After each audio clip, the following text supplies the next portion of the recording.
Bienvenue à tous, je suis ravie de vous accueillir sur ce podcast qui a pour mission de mettre en avant des héros ordinaires. Les personnes que vous allez entendre ont décidé de se battre chaque instant dans un quotidien bouleversé par une maladie, un accident, un handicap ou une épreuve qui a chamboulé leur vie. Je m'appelle Pauline, je suis sensible depuis toujours aux histoires et parcours de vie atypiques et j'ai décidé qu'il était temps de mettre à profit mon accent chantant pour faire ce que j'aime le plus au monde. Partager et échanger avec des personnes remarquables et inspirantes. J'espère que ces témoignages vous aideront à mieux vivre vos petits et grands pépins. Aujourd'hui, je suis très fière de vous partager le témoignage de Marie-Lou, une jeune femme de 21 ans atteinte d'ostéogenèse imparfaite ou maladie des os de verre. En plus de son cursus scolaire exemplaire dans le design d'objets, elle est depuis peu un des espoirs français du para-badminton. Depuis mars dernier, elle est 2 fois championne de France en simple et en mixte et vice-championne de France en double. Elle démontre à elle seule qu'il est possible de faire du sport à haut niveau malgré le handicap. Dans la première partie de l'épisode, nous avons discuté de son enfance et de sa scolarité avec la maladie. Puis dans un second temps, nous avons abordé le sujet passionnant du para-badminton. Je vous laisse donc écouter ma délicieuse conversation avec Marie-Lou. Bonne écoute. Et psst, si vous voulez en savoir plus sur les coulisses du podcast et partager vos impressions avec moi, je vous donne rendez-vous sur le compte Instagram Pépin Podcast.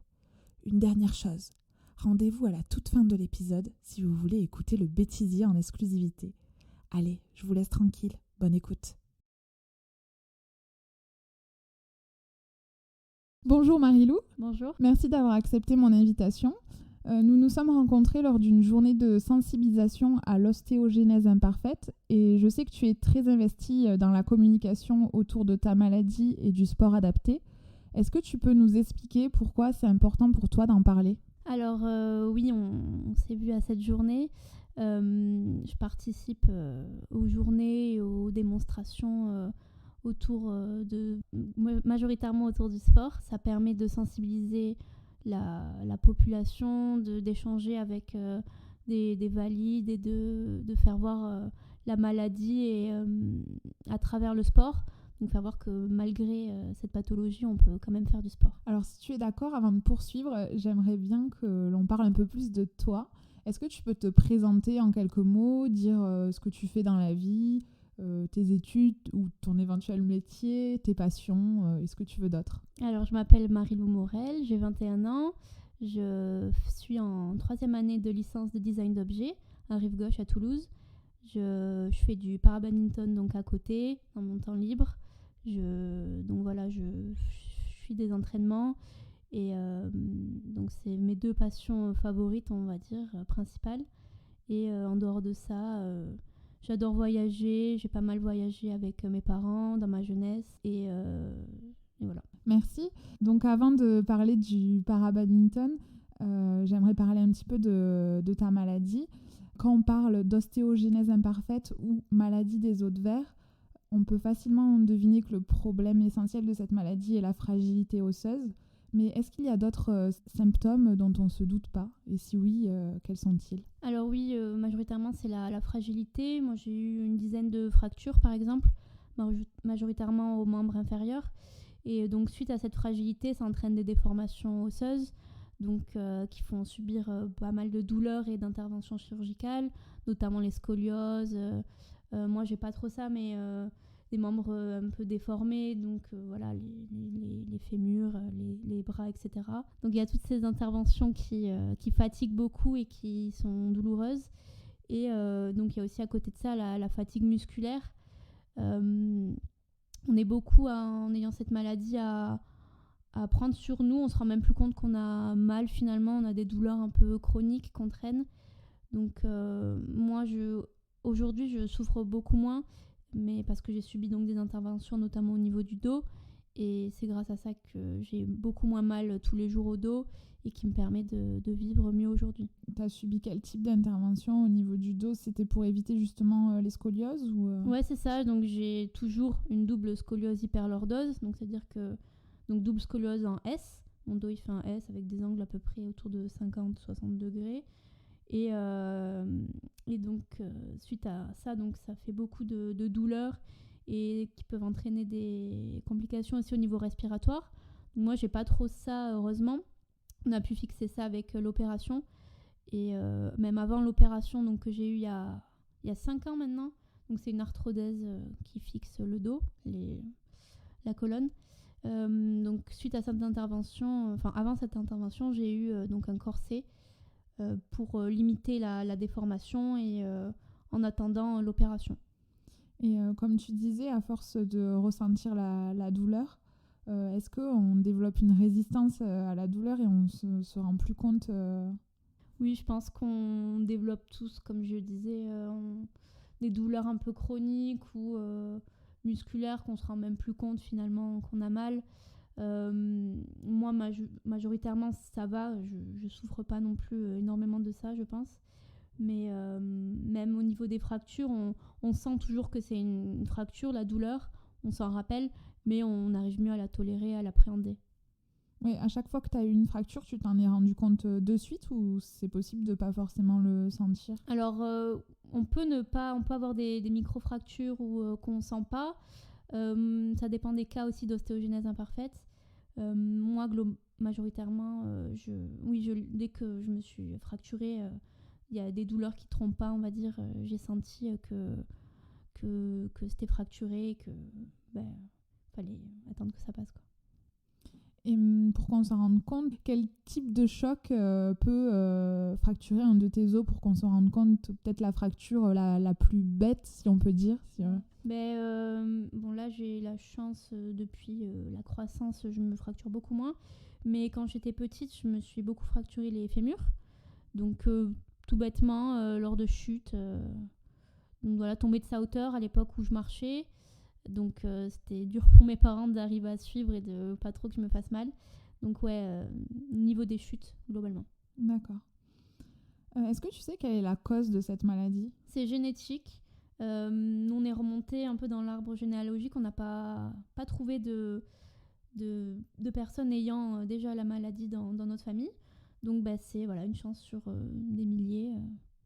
Une malchance d'avoir ça, c'est génétique. Et dans ton cas, à quelle période de ta vie tu as été diagnostiquée? Donc j'ai été diagnostiquée dans le ventre de ma mère. Donc c'était à peu près 3-4 mois de grossesse, il me semble. Et encore, ils ne savaient pas très bien, les médecins, c'était un peu compliqué. Ils ne décelaient pas vraiment au début la maladie. Mes parents ont vu des grands professeurs qui leur disaient que c'était rien, d'autres qui les alarmaient quand même, donc ils se sont quand même méfiés. Et c'est au bout, après, oui, peut-être de 6 mois où qu'ils ont vraiment su, peut-être même un peu plus, mais peut-être, je pense que c'est ces alentours, qu'ils ont su la maladie. D'accord, donc même avant ta naissance. C'est ça, ouais. Donc ça veut dire que pour ta naissance, ils ont pu mettre en place des choses pour que ça se passe le mieux possible, parce qu'il y a des bébés qui ont déjà des fractures, soit dans le ventre de la maman, soit pendant l'accouchement, c'est ça? Ouais, c'est ça. Moi, je suis née avec une fracture, fémur droit. Donc, ils ont pu mettre en place le protocole de césarienne pour faciliter l'accouchement, pour pas que je me fasse mal encore plus et pour être prise en charge rapidement. Est-ce que tu prends un traitement? Donc aujourd'hui, non, je prends pas de traitement. Je prenais des infiltrations de zolindronate biphosphonate, mais c'était pour consolider les os. C'était des cures tous les 3 mois, donc on était obligé de monter à Paris tous les 3 mois. C'était fatigant pour mes parents. Et après, maintenant, ils font des cures plus courtes, qu'on fait en une journée, me semble. Mais là, aujourd'hui, je prends plus. Je prends juste du calcium en comprimé pour consolider un petit peu tout ça. Mais je prends plus de traitement comme à l'époque. D'accord. Et c'est toi qui as décidé d'arrêter ou c'est le fait que quand la croissance se termine, on arrête? C'est pas de mon ressort. C'est globalement, il me semble que après la croissance, on arrête. Moi, j'ai pris le dernier traitement 6 mois avant mon intervention du dos. Donc, c'était il y a 5-6 ans. Et du coup, tu n'en as eu qu'une opération? J'en ai eu une grosse du dos et 3-4 grosses au niveau donc des membres inférieurs, des fémurs et des hanches. Pareil, des poses de broches et de clous pour consolider les os. Donc, c'est des broches télescopiques qui sont dans les os et qui grandissent au fur et à mesure de la croissance pour consolider les os, voilà, empêcher de nouvelles fractures. Donc ça, c'était des grosses opérations, donc passage en centre de rééducation, etc. Et tu as pu suivre une scolarité dite classique ou normale avec tout ça? Oui, j'ai toujours essayé de... J'ai pas eu énormément d'opérations, on va dire. Donc j'ai suivi quand même une scolarité normale. J'ai loupé tout de même pas mal de cours en primaire et au collège. J'ai loupé 3/4 d'une année au collège, donc je suis arrivée à suivre un peu difficilement sur certaines matières.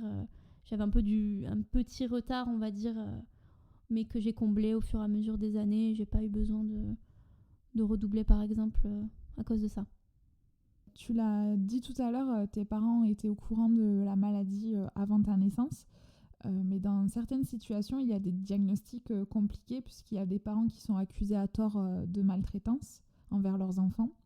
Comment, selon toi, ça pourrait être évité en fait? Ouais, c'est vrai qu'il y a pas mal de problèmes à ce niveau-là. Je pense qu'il faut contacter vraiment les personnes agréées et connaissant la pathologie, même au stade de la grossesse. Je parlais du cas de mes parents, mais finalement ils n'ont pas su de suite la maladie, donc ils auraient pu un peu peut-être passer à côté.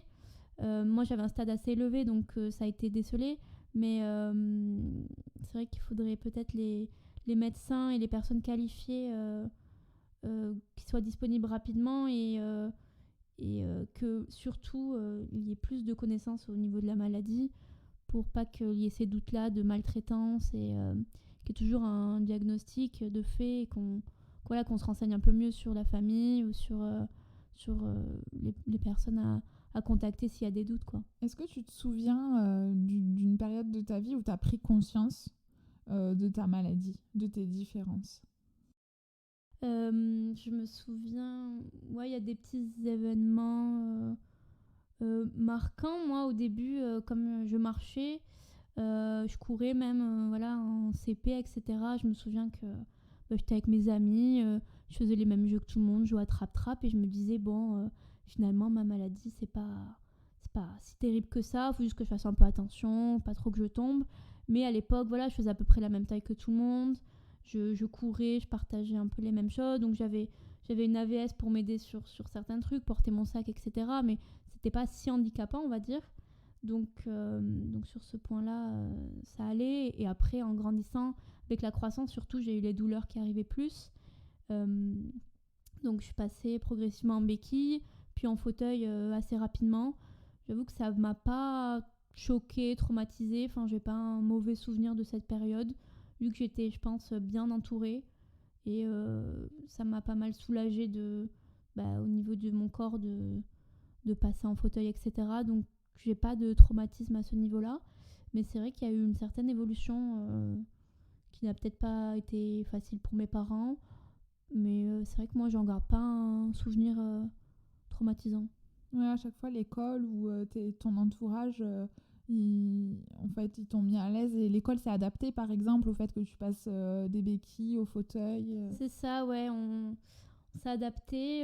J'avais ma petite zone Marilou, je crois qu'ils l'appellent encore comme ça, mon école primaire, où c'était la zone sans ballon, il fallait pas, parce qu'il y avait la zone foot à côté, donc il fallait pas trop que je me prenne un ballon dessus, j'avais un peu peur.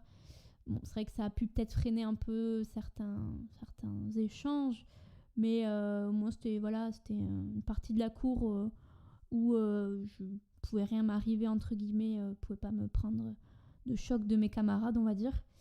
Donc oui, globalement, elle s'est adaptée avec ça, et les professeurs, elles étaient assez ouvertes, pas mal accueillies et fait confiance, surtout elles m'ont écoutée, et elles me faisaient confiance sur ce que je sentais, ce que je sentais pas, et les zones où j'étais bien, etc. Et comment tu faisais lors des cours de sport? T'étais dispensée ou ou t'avais un rôle Ouais, ça c'était un peu avec du recul, le regret, on va dire. J'ai toujours été dispensée en primaire. Je me souviens plus trop s'il y avait des cours de sport. Mais au collège, lycée, jusqu'en terminale, j'étais dispensée.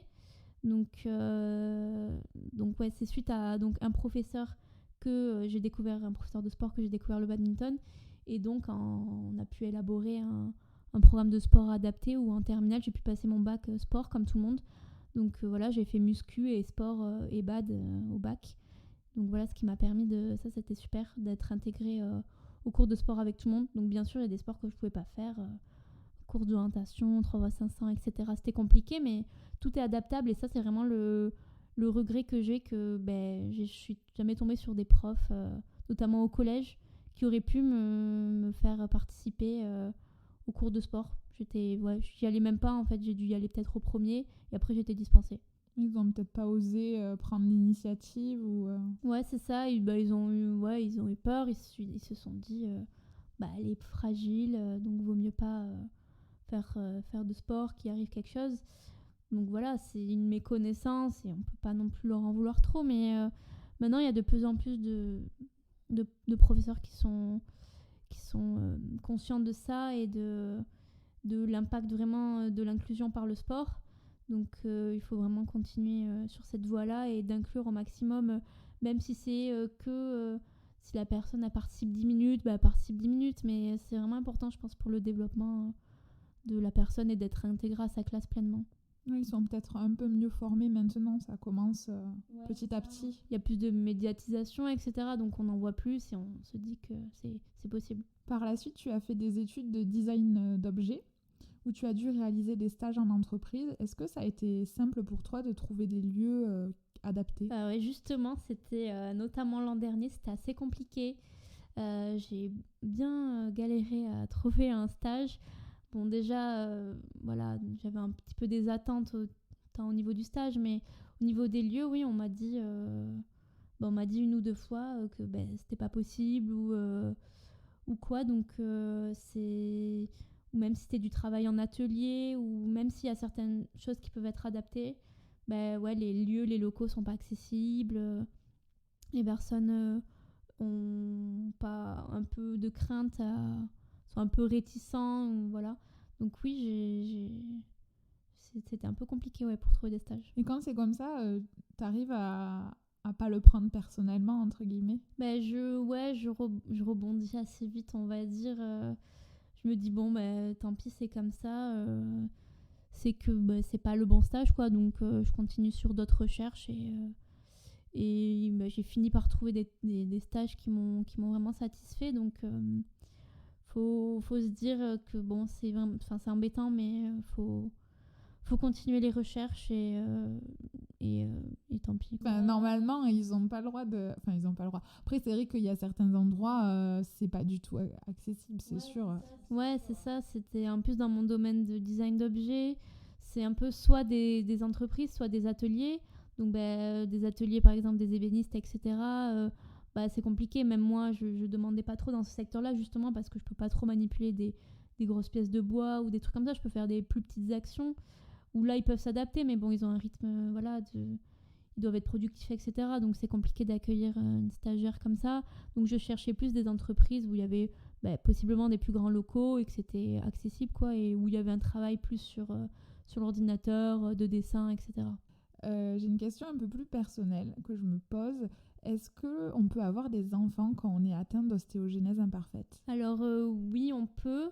Donc il faut c'est mieux d'être suivi, ça dépend du stade d'ostéogenèse imparfaite. Moi, vu que je suis stade 3 et que j'ai pas mal de déformations, donc au niveau du dos, et j'ai un petit buste, on va dire. Donc c'est vrai que la question des enfants, quand je serai amenée à me la poser, donc on peut, oui. Il faut être suivi pour avoir le moins de complications pour le bébé, pour nous. Mais c'est vrai que moi, je me suis toujours dit on verra. Et puis, j'ai quand même pas mal de réticence parce qu'au niveau de mon corps, je suis pas sûre d'assumer la grossesse, on va dire, à terme.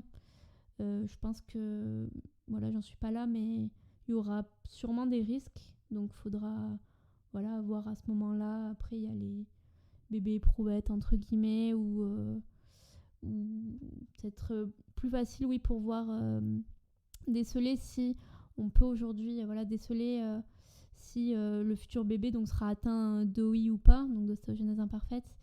Il me semble que c'est aux alentours de 50% de chance si c'est avec une personne qui n'a pas de maladie.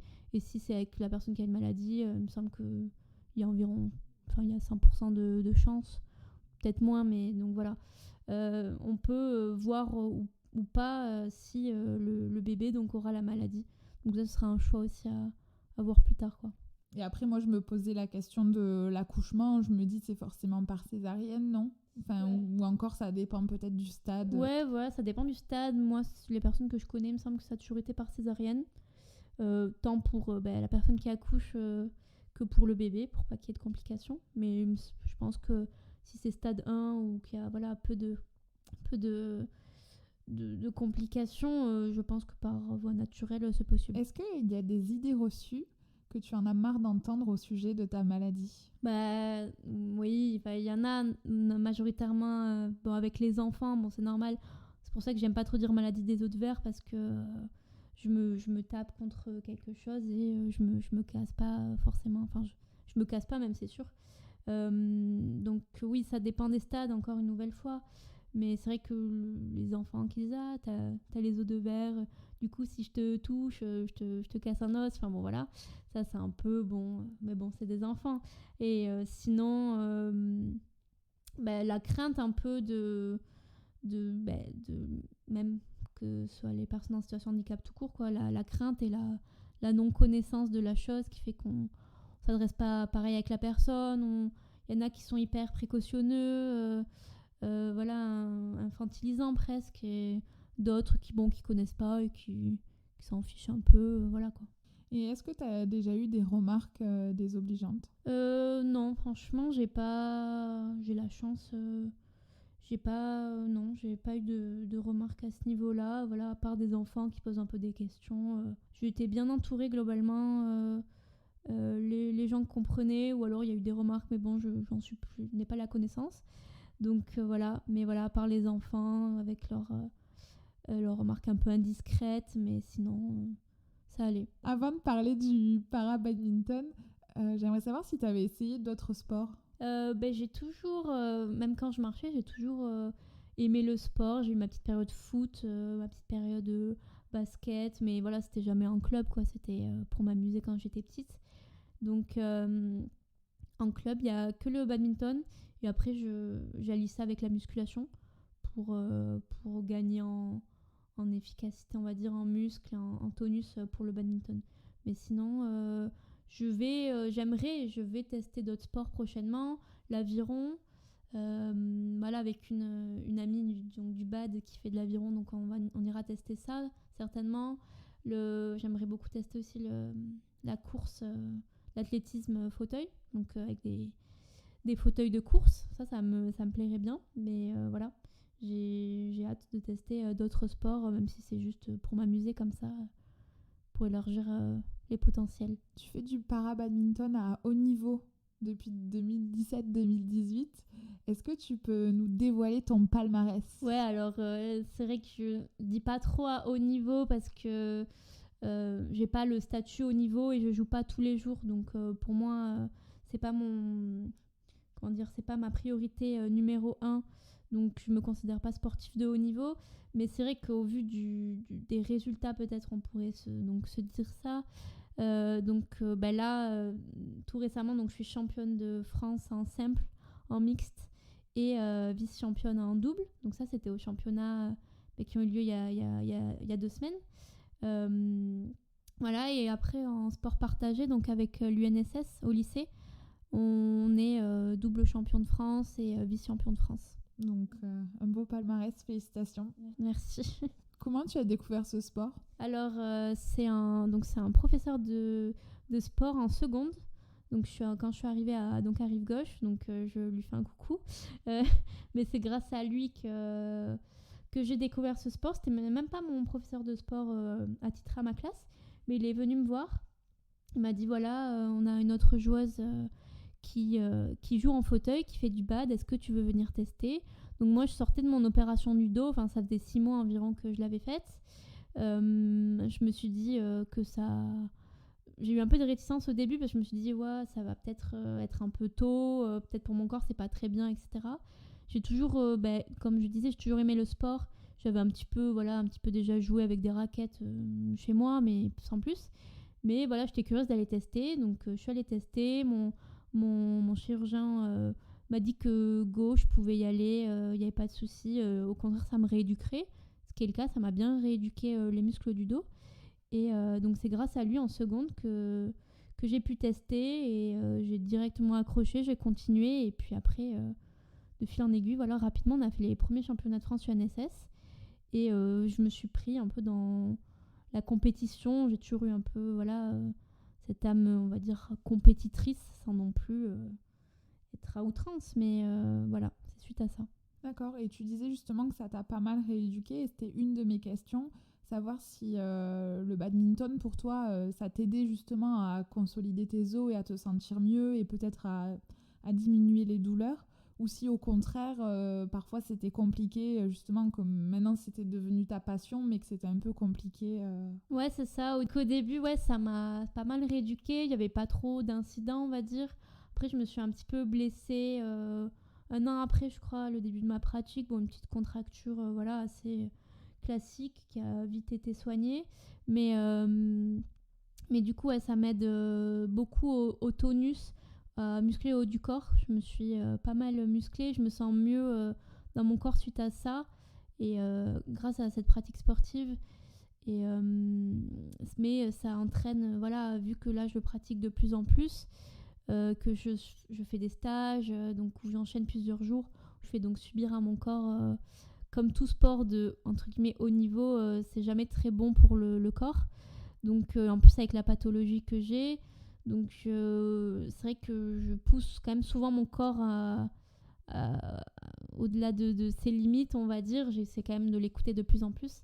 Mais donc là récemment je me suis traînée une tendinite pendant 1 an environ. Ça fait des petites douleurs musculaires, etc. Causées par ça. Mais les bénéfices sont tellement importants que finalement j'oublie un peu les problèmes que ça cause, quoi. J'imagine qu'il n'y a pas beaucoup de sportifs avec exactement le même handicap que toi. Comment sont organisées les catégories? Qui sont tes adversaires exactement? Tout à l'heure, tu as parlé de mixte, donc ça veut dire que tu affrontes des hommes. Ouais. ou plutôt ou est-ce que tu es plus souvent face à des femmes ou les deux, puisque tu as aussi parlé en couple? Ouais, c'est ça. On fait ce qui est bien dans le bad, c'est qu'on peut se confronter à soi-même, donc en simple. Et il y a cet esprit de sport d'équipe, on va dire, donc dans le double dame et le double mixte, donc avec un partenaire, donc un homme. Et donc oui, on affronte une autre paire qui fait du double mixte. Et donc voilà, il y a cette complémentarité qui est super intéressante. Et effectivement, il n'y a pas les mêmes... moi, j'ai pas croisé d'autres joueurs ayant ma maladie, par exemple, pour avoir fait quelques internationaux. Donc, c'est vrai qu'il y a pas mal... Ça, c'est un autre des soucis et des débats dans le para-badminton, c'est les classifications. Donc, moi, je suis classifiée en WH2, donc c'est Wheelchair 2, donc en gros, pour simplifier, c'est une personne en fauteuil qui a pleine possession de ses abdos. Voilà, et donc j'affronte que des personnes WH2 en compétition, en France, à l'international, etc. En simple, par contre, en mixte et en double, on doit être avec un WH1, donc qui n'a pas ou qui a peu d'abdos. Donc voilà, ça s'équilibre comme ça, où il peut y avoir 2 personnes qui ont WH1 qui ont peu d'abdos, mais il peut jamais y avoir 2 personnes qui ont pleinement possession de ses abdos. En gros, c'est ça. Et donc voilà, on affronte toujours... on essaie d'avoir cet équilibre-là, mais c'est vrai que souvent, moi, vu que je suis assez petite, j'affronte des joueuses qui n'ont pas de problème de dos, par exemple, ou qui sont paralysées, donc qui n'ont pas la possession de leurs jambes, mais qui n'ont pas de problème de dos, et donc qui sont quand même, je pense, vachement avantagées à ce niveau-là et au niveau de la taille. Donc voilà, après, il y a désavantages dans les catégories, quoi. Et toi, tes catégories idéales, ça serait quoi, par exemple? Ça serait classer aussi les gens qui ont des problèmes de dos ou par taille, éventuellement? Après, c'est compliqué parce qu'on est quand même globalement peu de joueurs, donc il y a déjà pas mal de catégories qu'ils ont déjà quand même réduites parce que sinon il y a trop de catégories et il y a très peu de joueurs, donc c'est pas possible. Mais c'est vrai que moi j'étais pas loin de la catégorie donc d'en dessous, enfin de WH1, d'où à cause de mes problèmes de dos. Mais moi voilà, je la vis bien, on va dire, cette catégorie, mais c'est vrai qu'au niveau français, au niveau international, c'est vrai que il y a pas mal de désavantages, quoi. Après c'est compliqué comme je disais parce qu'on est peu, donc si on se met à faire plein de catégories on s'en sort pas, quoi. Oui, et puis ça doit être dur parce que finalement, tu es un peu entre deux catégories. Donc ça veut dire que peut-être dans la catégorie WH1, tu serais avantagé finalement. Enfin, c'est difficile de savoir ce qui est le plus juste. Et puis en fait, c'est sur des choses hyper rationnelles. Est-ce que la personne a des abdominaux ou pas? Alors qu'en fait, il y a plein de choses qui rentrent en jeu. Ça peut être les douleurs aussi. Ouais, c'est ça. Moi, globalement, vu que j'étais assez rapide et que j'ai mes abdos, mes jambes aussi, il y a certains muscles, tout fonctionne assez bien, donc ils m'ont classifié comme ça. Mais c'est vrai que je suis un peu entre deux. On peut toujours se refaire classifier si on veut. Puis là, ils vont repasser sûrement avant Paris 2024 d'autres classifications. Donc peut-être à ce stade-là, je me referai classifier. Mais bon, après, le haut niveau reste à mon à mon niveau de jeu, ça reste le même. Même des personnes WH1, elles sont quand même très fortes. Donc je vais progresser et puis je vais continuer à jouer pour progresser. Et puis on verra par la suite pour peut-être se reclassifier ou pas. Et est-ce que les JO 2024, c'est un de tes objectifs? On pose souvent la question. Moi, ce sera pas possible pour 2024. D'autres JO, je ferme pas la porte, même si c'est vraiment pas la priorité. Et voilà, c'est pas l'objectif aujourd'hui. Mais 2024, c'est beaucoup trop tôt. Il faudrait que je fasse des résultats à l'international, ce que j'ai pas encore fait. Donc là, c'est le prochain objectif, on va dire, arriver à gagner des matchs à l'international. Pas tant pour espérer des JO, mais juste pour moi progresser et m'épanouir dans ce sport. Mais donc non, vu que je joue pas tous les jours, j'ai pas les sponsors qui me permettent de faire tous les déplacements internationaux parce que ça coûte très cher. Donc j'ai pas c'est pas mon objectif 2024. D'accord. Est-ce qu'il y a des adaptations du terrain, des règles du jeu ou du matériel par rapport au badminton classique, entre guillemets? Ouais, c'est ça. Déjà, les fauteuils. On joue avec d'autres fauteuils de sport, donc avec les roues carrossées, donc inclinées. Pour pas tomber, avec des roulettes anti-bascule pour aller vite, etc. Donc ça, c'est le gros frais principal à la pratique et le frein aussi qui peut être à cette pratique. Même si des clubs peuvent prêter des fauteuils, etc. Mais faut quand même globalement que ce soit notre taille, un peu sur mesure dans certains cas.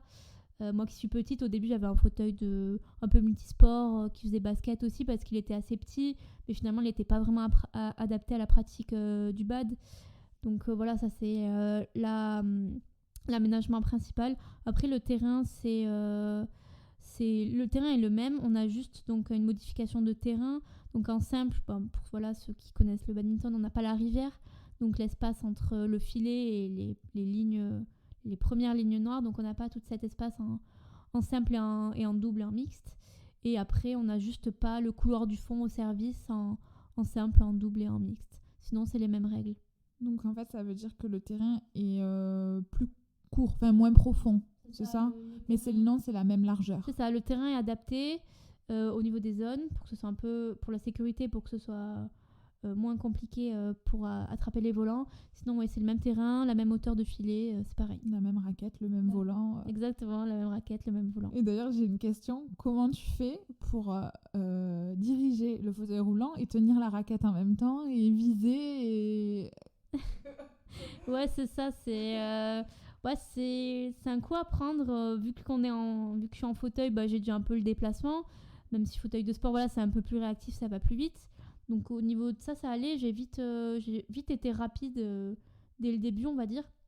Après, c'est la technique propre au bad qu'il faut apprendre et qui est la même, mais qui est compliquée en roulant et en tapant en même temps. J'ai pas des mains très très grandes, mais voilà, faut tenir la raquette et rouler, quoi. On nous pose souvent la question, comment vous faites ? Est-ce que vous roulez, vous posez votre raquette sur les genoux et vous tapez ? Mais bon, ça c'est pas possible, on n'a pas le temps. Donc on fait comme on peut. Des fois, ça nous arrive de louper la roue, voilà, parce qu'on s'est dépêché, mais voilà, c'est un coup à prendre. Parce qu'il faut aller vite, mais s'arrêter net. C'est ça. Parce que... Ouais, bon. Ouais, non, mais c'est ça. On fait souvent des placements devant en fond de cours. Donc, il faut rouler vite, s'arrêter. Donc, ça chauffe pas mal les mains. On a des gants. Et taper. Donc, s'arrêter, taper. Enfin, ça, c'est un peu en fonction des joueurs, leur habitude, ce qu'ils préfèrent. Mais ouais, c'est un coup à prendre. C'est beaucoup d'efforts au niveau du haut du corps à ce niveau-là. Et est-ce que tu as eu une anecdote marquante d'un match ou d'un entraînement, d'un tournoi ? J'ai de beaux souvenirs un peu partout, d'anecdotes. Ouais, peut-être les premiers championnats de France UNSS. On s'attendait pas, c'était pas un tournoi hyper construit parce qu'on a affronté des équipes, mais on était la seule en équipe donc, de sport partagé. Donc on était 2 personnes en situation de handicap. Et 2 personnes valides et un arbitre. Donc ça, c'était la composition de l'équipe. On était la seule comme ça. Et on a un peu adapté d'autres équipes. Et on s'attendait pas à... on a gagné nos matchs et à recevoir la médaille d'or. Donc c'était un peu une surprise. Donc on était un peu tous émus. Donc en fait, vous avez joué contre des gens qui n'étaient pas en fauteuil. C'est ça, on a joué contre des gens qui n'étaient pas en fauteuil. Mais on a... Bon, c'était il y a quelques années, je me souviens plus exactement, mais on a adapté soit le terrain, soit des fois on en mettait certains en fauteuil. Donc voilà, pour essayer d'équilibrer un peu les handicaps. Mais donc voilà, vu qu'ils n'étaient pas habitués, certains avaient la frappe, donc si on leur renvoyait dessus, voilà, ils faisaient ce qu'ils voulaient, entre guillemets. Mais voilà, on adaptait un peu, c'était la première année, donc c'était un peu test. Mais voilà, c'était un super souvenir avec l'équipe, on avait eu la médaille, on n'était pas au courant, donc... voilà, c'était ma première médaille d'or. Voilà. Et c'est là que tu t'es dit peut-être il y a quelque chose à faire. Ouais, j'avais envie de continuer. Après, j'ai fait les France donc en non scolaire. Où là, donc là, j'ai eu une médaille en double avec celle qui est championne de France en simple. Donc oui, ça m'a poussée à continuer, à me dire bon, t'as encore de la marge, il y a beaucoup de... Voilà, je me suis pris aussi des claques par d'autres joueurs, c'est normal. C'était le début, mais ça m'a poussée à continuer, à me dire, bon, il y a peut-être quelque chose à aller chercher. Et moi, c'était principalement quand même pour m'amuser et après gagner quand je le pouvais, quoi. Et à ton avis, qu'est-ce qui fait la différence Ah non, il faut pas dévoiler peut-être tous tes secrets, mais qu'est-ce qui fait que tu gagnes des médailles d'or ? Je pense persévérer. Et on me dit pas mal que ça se joue au mental. Donc c'est vrai que là, les derniers matchs que j'ai faits, j'arrivais à être assez détendue et à pas trop stresser. Donc voilà, c'est vrai que quand je me mets à stresser, on perd un peu ses moyens, comme partout. Et on n'arrive pas à faire ce qu'on veut, à mettre en place son jeu. Et quand on est assez détendu, qu'on se dit que c'est possible, même si en face, ils sont favoris ou quoi, finalement, on a gagné notamment des beaux matchs en mixte. Qu'on pensait peut-être pas gagner de base, mais voilà, ça se joue pas mal au mental. J'essaie de me concentrer bien entre chaque point avant le match et l'aide de l'entraîneur aussi aide beaucoup quand on a des moments de doute ou quoi pendant le match. Il nous rebooste un peu, il nous dit ses conseils, mais ouais, pas mal le mental. Et bon, après voilà, l'entraînement, préparation physique, etc. Donc tu parles pas mal des compétitions en double. Ouais. J'imagine que vous vivez pas tous à Toulouse. Comment vous faites pour vous entraîner ensemble ? Puisque c'est important, je pense qu'il y a une bonne cohésion entre les deux joueurs. Ouais, il y a pas mal de paires donc qui s'entraînent ensemble, enfin pas mal. Il y en a quelques-unes. Nous, mon partenaire de mix, il est à Caen par exemple. Là cette année, j'étais avec une fille qui est de Trégor en Bretagne. Donc on est assez loin. On peut se voir des fois dans des rencontres dans l'année, mais on s'entraîne pas ensemble. Donc c'est vrai que on voit aux pairs qui s'entraînent ensemble qu'il y a plus d'alchimie, ça tourne, etc. Mais bon, voilà, on essaye de se débrouiller, de s'entraîner chacun de nos côtés pour quand on se retrouve, essayer de reprendre nos repères qu'on avait l'année précédente, etc. Et comment vous choisissez ? Alors ça, ça dépend. Si on peut prendre contact avec les joueurs ou se mettre en recherche de partenaires. Donc cette année, je ne savais pas, vu qu'il y avait une autre partenaire que je jouais les années précédentes, mais une fois qu'il n'était pas venu, etc. Enfin, j'ai dû changer de partenaire. Donc je ne savais pas cette année avec qui j'allais jouer. Donc j'étais en recherche de partenaires. Et finalement, c'est l'organisation, la fédération, enfin les juges qui regardent un peu les points ou qui établissent un peu, qui regardent les profils qui sont compatibles, donc WH1, WH2, et qui nous mettent ensemble. Ou alors, faut contacter directement la personne et quand on la connaît, parce que souvent, des fois, on débarque, on ne connaît pas forcément les personnes, mais quand on peut les connaître, on peut changer de partenaire et se dire l'année prochaine, je m'inscris avec toi, par exemple, et s'inscrire directement avec le ou la partenaire. Et si quelqu'un est intéressé pour essayer le para-badminton, comment on peut faire pour savoir s'il y a un club près de chez soi ? C'est ça, alors il y a différents moyens. Il y a le Handi Guide sur internet. Il y a la fédération aussi, les ligues.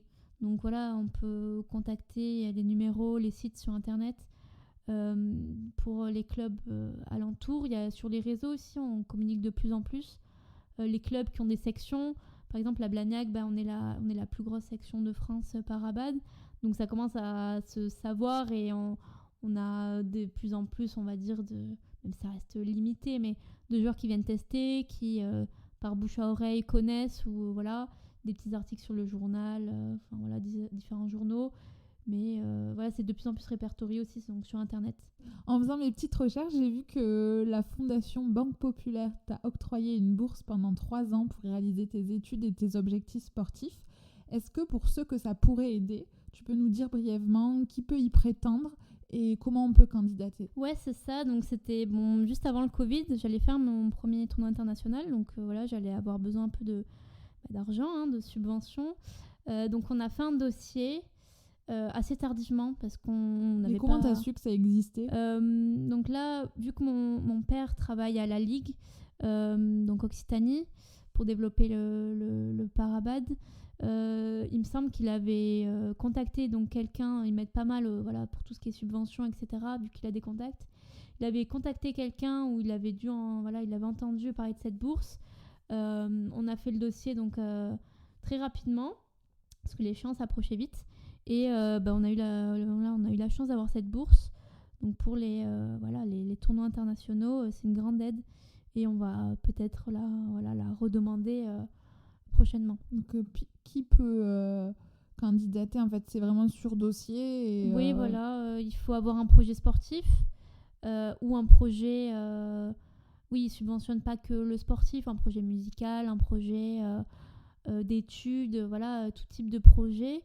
Là, c'était quand même lié au handicap et au sport. Et ça peut être n'importe qui, on va dire, qui a un projet sportif ou un projet d'une envergure assez importante pour nécessiter des subventions. Donc faut contacter, faut se renseigner sur ces aides, sur le site de la Banque Populaire, sur ces aides de la Fondation. Et monter son dossier et attendre la réponse. Alors on arrive aux questions de la fin. Est-ce que tu as un livre, un podcast, un film ou une musique dont tu as envie de nous parler ? J'ai pas tellement de... C'est vrai que c'est un peu compliqué à répondre à ces questions. Pas tellement de musique fétiche ou de film qui m'a ouvert les yeux sur tel truc. C'est plus l'ensemble de tout. Et là, peut-être récemment ou depuis quelques années, il y a de plus en plus de personnes... qui prennent la parole, des personnes en situation de handicap sur les réseaux sociaux. Je pense à Théo Curin, le nageur paralympique et maintenant aventurier, on va dire, qui se lance de nouveaux défis. Ou d'autres personnes sur les réseaux qui prennent la parole et qui ont une communauté, on va dire, pour sensibiliser autour de ces questions-là. Donc là, c'est plus à ce stade-là où je m'identifie un peu plus à ces personnes et qui font même découvrir des choses sur le handicap. Par exemple, un autre, Martin Petit, El Marticino sur Instagram, qui fait découvrir des bons plans ou ses habitudes ou comment il vit en tant que personne en situation de handicap et en fauteuil roulant. Donc ça aide aussi quand des fois on peut se sentir un peu seul, sans conseil ou sans aide sur certains sujets, pas mal par les réseaux. Et sinon j'ai pas de choses phares. Ouais, c'est bien de pouvoir s'identifier à en fait, c'est des influenceurs, quoi. Voilà, les influenceurs, nouvelle génération, personnes handicapées, on va dire. Est-ce que tu as une citation ou un mantra qui te motive au quotidien ? Pas tellement. J'allais dire roule ma poule, mais je pense que c'est trace ta route, quoi. Roule, on va dire. Ose te lancer dans tes projets. Ose croire en ta différence comme une force. Et pas se priver de rien et aimer la vie comme tout le monde, quoi, finalement. Est-ce qu'il y a des choses que tu as peur de faire ? Plus tellement. C'est vrai que je me découvre de plus en plus à aimer les nouvelles expériences, on va dire, découvrir de nouveaux sports, de nouvelles choses. Et après, comme tout le monde, on a chacun ses peurs, mais c'est vrai que je me dis franchement, c'est un peu bête, mais on n'a qu'une vie, hein, faut pas se priver à... Après quand on se le sent pas, mais faut pas se priver à de nouvelles aventures, donc je me freine à rien, on va dire. Une fonceuse, quoi. C'est ça. Est-ce qu'il y a un sujet dont on n'a pas parlé et que tu aimerais aborder ? Non, mais je l'ai dit au niveau scolaire, donc de sensibiliser vraiment les enseignants, les enseignants de sport, même les enseignants en général, à pas se bloquer au handicap. Moi, je sais que ma première année en maternelle, je l'ai pas faite parce que le premier jour, je me suis cassée un os. On m'a bousculée, inadvertance, et je me suis cassé le fémur. Donc, tout le monde a un peu pris peur. Et donc, j'ai pas fait la première année. Je suis rentrée direct en deuxième section maternelle. Donc, après, je pense que c'est un peu du cas par cas, mais... apprendre à écouter les familles, à écouter même les personnes concernées et ouvrir son esprit et son regard sur les différences. Et s'adapter, bien sûr. La vie est une perpétuelle adaptation. De quoi es-tu le plus fière aujourd'hui ? Je pense d'oser et de me mettre plus trop de freins sur... sur la vie et d'être moins timide, moins passive sur des situations, de continuer ma vie et de m'épanouir dans le sport, dans mes études, dans mon futur métier, ce que je suis en train de devenir, quoi. Qu'est-ce que l'on peut te souhaiter justement pour l'avenir ? La réussite scolaire, faut que je finisse ma licence, mon master, la réussite sportive et de la joie et de s'épanouir pleinement dans sa vie et d'être de plus trop subir de grosses opérations, j'espère, d'être en bonne santé et que ça se passe bien à ce niveau-là. C'est tout ce que l'on te souhaite. Merci, c'est gentil. Merci beaucoup Marie-Lou pour cette conversation. Et si jamais on veut te contacter ou sur les réseaux sociaux par exemple, où est-ce qu'on peut te contacter ? Sur Instagram, mon pseudo c'est Goutte d'eau sauvage. Je mettrai ça dans les notes de l'épisode. Marie-Lou Morel, on trouve aussi. Après je suis pas très active, je suis pas une influenceuse comme on parlait des réseaux, mais si jamais sur Instagram par exemple. Merci Marie-Lou pour cette conversation et à bientôt. Merci à toi. Et voilà, cet épisode est terminé. Merci à Marie-Lou pour sa confiance et merci à vous pour votre écoute. N'hésitez pas à aller voir les notes de l'épisode pour prendre contact avec Marie-Lou ou en savoir plus sur le para-badminton. Si vous avez aimé cet épisode et que vous souhaitez me soutenir, n'hésitez pas à laisser un avis sur Apple Podcast ou Spotify ou à en parler autour de vous. Cela m'aidera beaucoup à faire connaître Pépin Podcast. Merci et à très vite pour un prochain épisode. Avant de parler du para-badminton... Comment Allez, on dit ouais, c'est dur, hein. Badminton, déjà, on bug. Ouais, parce que c'est bad. Il faut dire bad. Ouais, para-badminton. Peut-être mettre un petit espace entre les deux. Comment tu as découvert, du coup, le para-badminton? Le parabad. On peut pas dire le PB? Le PB. le bad. Non, mais une fois que j'y arrive pas, ça va bloquer. Comment tu as découvert ce sport? Oh, ça m'a fait rire. Je réponds ou... Je vais reposer la question.